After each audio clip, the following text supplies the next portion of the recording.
So I've got a question, and I've been kind of pondering this off and on for more than just today or the past couple of days, even significantly longer than that. If the idea is that the Bible has prophesied that the world will kind of wind down, if you will. Its morality will run out.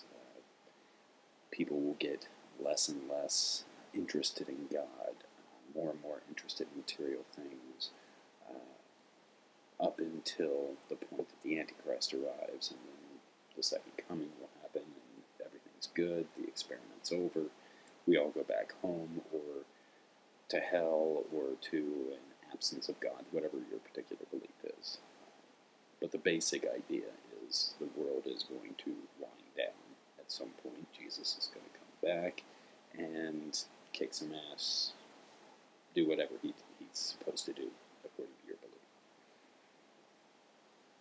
Now, the one thing that puzzles me about this, and it doesn't apply to all Christians in particular,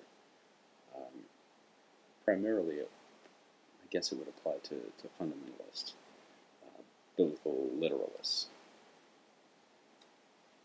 Why is it that you, on the one hand, proclaim that you look forward to the second coming of God, Jesus coming back and kicking some ass and taking some names and putting all of us heathens in our places and blah, blah, blah, blah, blah.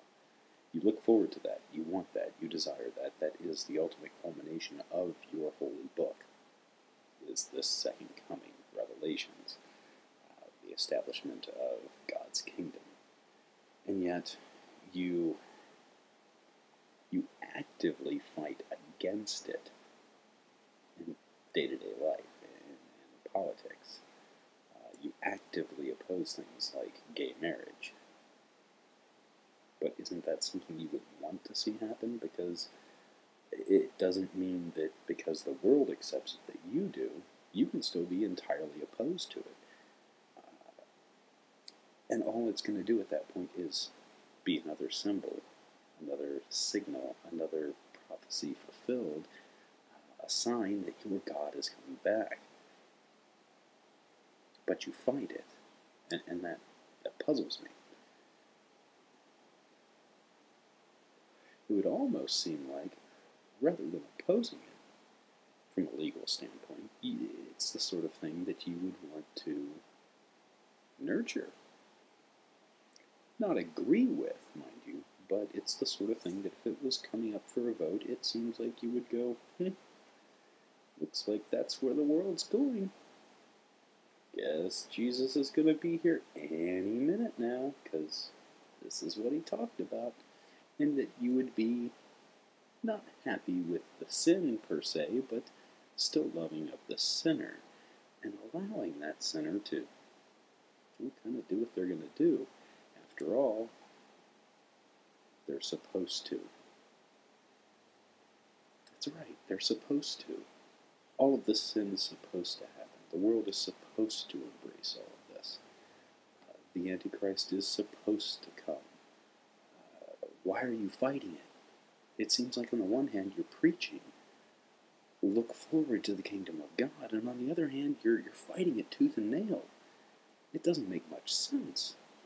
I mean, you can hold true to your beliefs and still look around and say, well, these other people want these other things. And actually, according to my book, it says that they're going to want these things. And it says they're going to get them. And it says things are going to do this until the point that God comes back and I'm vindicated and I get to laugh at them while they burn in hell. And yet you fight it. Why?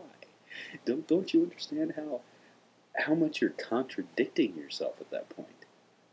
I want all of this to happen. I want Jesus to come back. I want the kingdom of God. But oh my God, don't you allow gay marriage.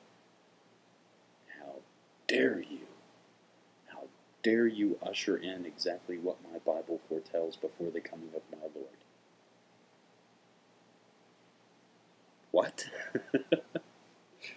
I don't know. Maybe it's just me, but it seems a little